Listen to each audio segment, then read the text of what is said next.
Halo Sobat Ketiga, di sini saya akan mengidentifikasi dan menjelaskan mengenai apa saja bahaya yang dapat kita temukan di lingkungan kerja dan risiko yang dapat menyebabkan terjadinya kecelakaan kerja beserta pengendalian yang dapat kita lakukan.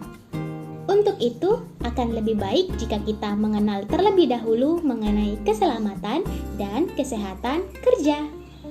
Apa saja sih aspek dalam keselamatan dan kesehatan kerja? Aspek keselamatan dan kesehatan kerja tidak hanya diterapkan dalam dunia industri saja, melainkan dapat diterapkan dalam kehidupan sehari-hari, termasuk di dalam rumah maupun di luar rumah. Istilah dalam K3 terdiri dari hazard dan risk. Apa yang dimaksud dengan hazard? Hazard menurut ISO 45001 didefinisikan sebagai sumber atau situasi yang berpotensi untuk menyebabkan cedera sakit. Sedangkan hazard menurut OSAS 18001/2007 didefinisikan sebagai semua sumber, situasi, ataupun aktivitas yang berpotensi menimbulkan cedera, kecelakaan kerja, dan atau penyakit akibat kerja. Lalu, apa itu risk? Risk menurut ISO 45001 didefinisikan sebagai kombinasi dari kemungkinan terjadinya peristiwa yang berhubungan dengan cedera parah atau sakit akibat kerja atau terpaparnya seseorang atau alat pada suatu bahaya.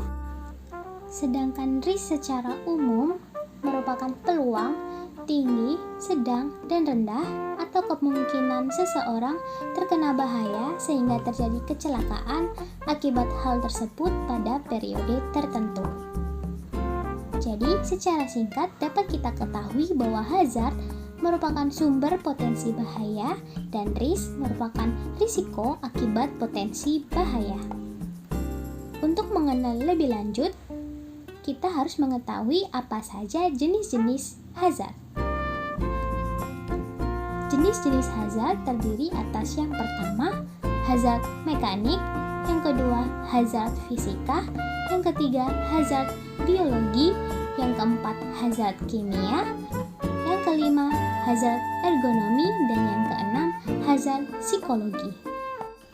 Untuk meminimalisasi terjadinya risiko di tempat kerja, tentu kita harus mengetahui 5 hierarki mengenai pengendalian risiko. Mulai dari yang paling efektif, yaitu yang pertama, eliminasi, yakni menghilangkan atau menyingkirkan potensi bahaya di tempat kerja. Yang kedua, substitusi, yakni mengganti alat, mesin, atau bahan yang kurang aman dengan alat, mesin, atau bahan yang aman. Yang ketiga, ada modifikasi engineering, yakni memodifikasi atau merancang alat, mesin, atau tempat kerja menjadi lebih aman. Yang keempat, administrasi, yakni memberikan prosedur, aturan, pelatihan, serta rambu-rambu pada tempat kerja. Dan yang kelima, yaitu APD, atau alat pelindung diri yang akan digunakan oleh para pekerja agar lebih aman. Aktivitas yang ketiga.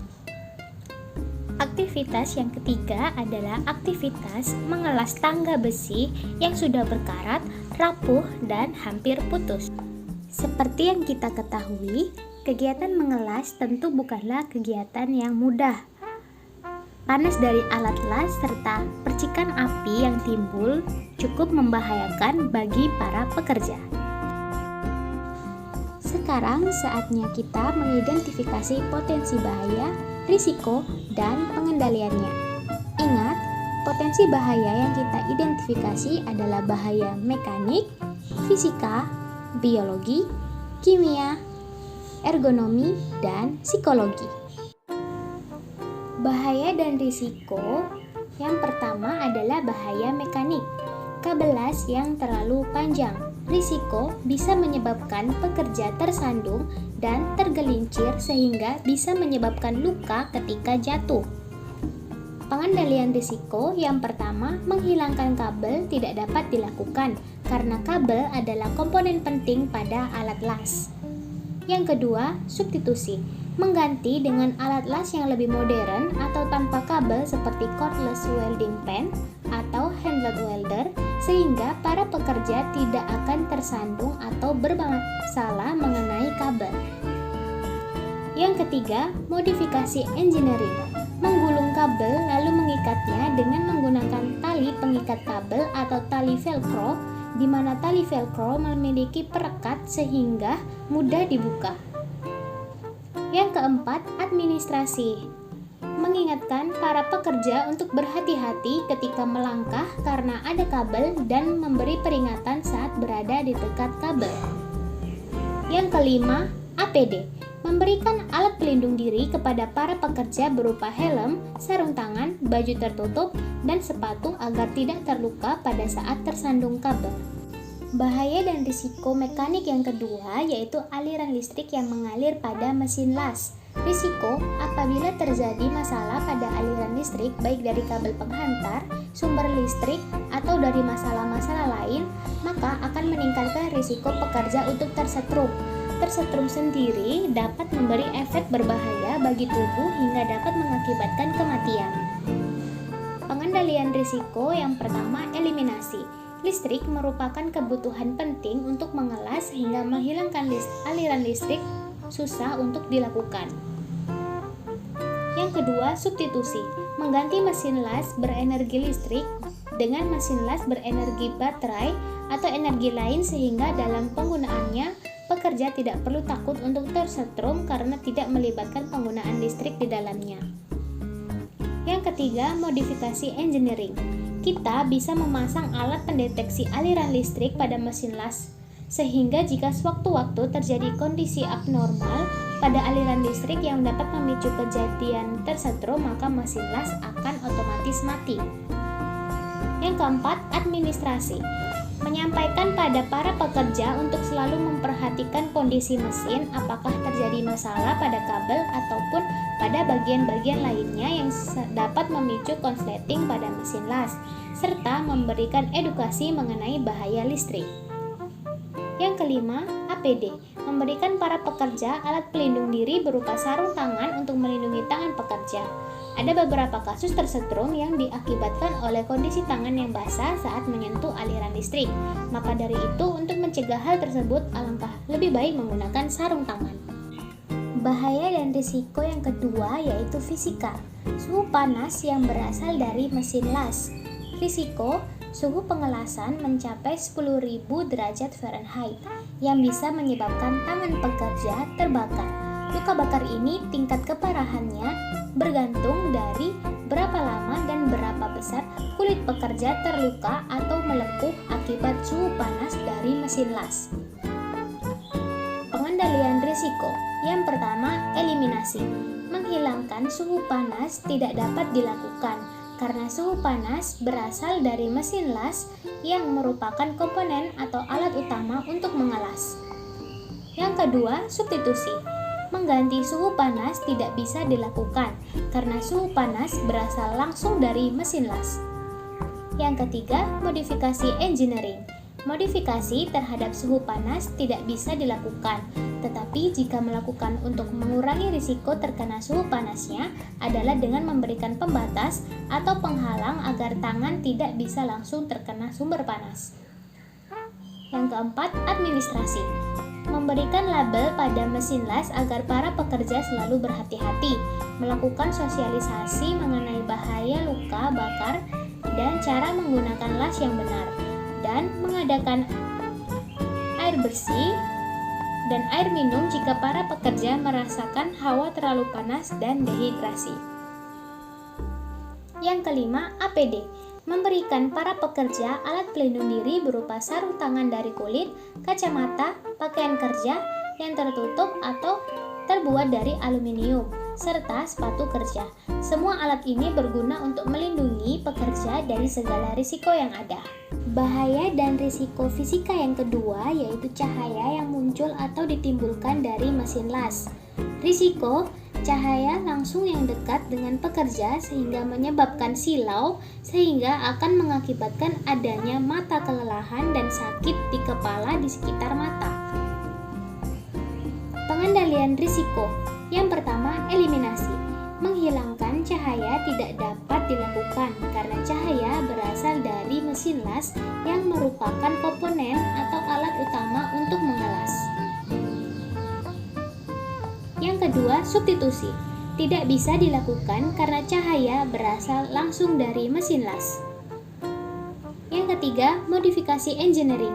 Modifikasi terhadap cahaya tidak bisa dilakukan, tetapi jika dilakukan untuk mengurangi risiko terkena silau dari cahaya adalah dengan mengecat alat dengan warna yang dapat memantulkan cahaya serta menyediakan sedikit lampu yang memiliki daya yang tinggi di sekitar lingkungan kerja. Yang keempat, administrasi. Memberikan waktu istirahat kepada pekerja agar tidak terlalu lama terpapar oleh cahaya las, melakukan pengecekan apakah para pekerja sudah merasa pusing atau tidak, dan menyediakan air minum serta tempat untuk tidur sejenak. Yang kelima, APD. Memberikan para pekerja alat pelindung diri berupa kacamata yang mampu memantulkan cahaya untuk mencegah kesilauan. Bahaya dan risiko yang ketiga yaitu biologi. Semut merah yang dapat menyengat banyak terdapat pada lokasi pengelasan. Risiko, gigitan semut merah dapat menyebabkan kulit kemerahan dan terasa gatal, lalu apabila gigitan semut banyak maka akan menimbulkan rasa panas pada kulit pekerja. Pengendalian risiko yang pertama, eliminasi. Menghilangkan semut merah dengan menghilangkan sarangnya terlebih dahulu dengan cara menyiramnya dengan air atau menutup sarangnya dengan pasir. Tindakan ini dapat dilakukan apabila semut dirasa sangat mengganggu saat bekerja. Yang kedua, substitusi. Substitusi tidak bisa dilakukan karena sarang semut atau semut itu sendiri adalah makhluk hidup yang merupakan bahaya alami pada lingkungan kerja. Yang ketiga, modifikasi engineering. Memberikan pembatas pada daerah sarang semut supaya tidak terinjak dan menyebabkan semut menyebar sehingga pekerja dapat tergigit semut. Yang keempat, administrasi. Memberikan tanda bahwa di beberapa tempat tertentu terdapat sarang semut yang apabila dirasa sudah sangat mengganggu supaya pekerja mengetahui semua letak sarang semut yang ada. Yang kelima, APD. Memberikan atau memberitahu para pekerja untuk sebaiknya menggunakan sepatu agar pada saat tidak sengaja menginjak sarang semut yang ada, semut tidak langsung menggigit kaki pekerja. Bahaya dan risiko yang keempat yaitu kimia. Partikel-partikel debu kecil yang berterbangan dengan intensitas yang tinggi. Risiko, partikel debu ini apabila terhirup terlalu banyak dan masuk ke paru-paru dapat menyebabkan serangan asma, rinitis alergi, batuk, dan bersin. Lalu, terpapar debu pada bagian mata pekerja juga dapat menyebabkan iritasi dan kemerahan. Pengendalian risiko. Yang pertama, eliminasi. Menghilangkan sumber partikel ini yang berasal dari butiran pasir atau bagian jalan yang berlubang sehingga berterbangan pada saat tertiup angin. Sumber ini dapat dihilangkan dengan rajin menyiram jalan di sekitar area para pekerja dengan air. Yang kedua, substitusi. Substitusi tidak bisa dilakukan karena debu yang berterbangan ini berasal dari butiran pasir, bagian jalan yang berlubang dan tertiup angin.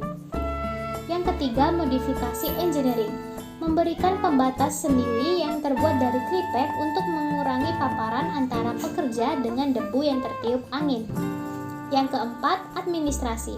Menghimbau para pekerja dengan melakukan sosialisasi bahwa menghirup debu dengan intensitas yang tinggi dapat mengganggu kesehatan. Lalu, menganjurkan para pekerja untuk rutin meneteskan obat air mata ke mata pekerja agar tidak terkena iritasi.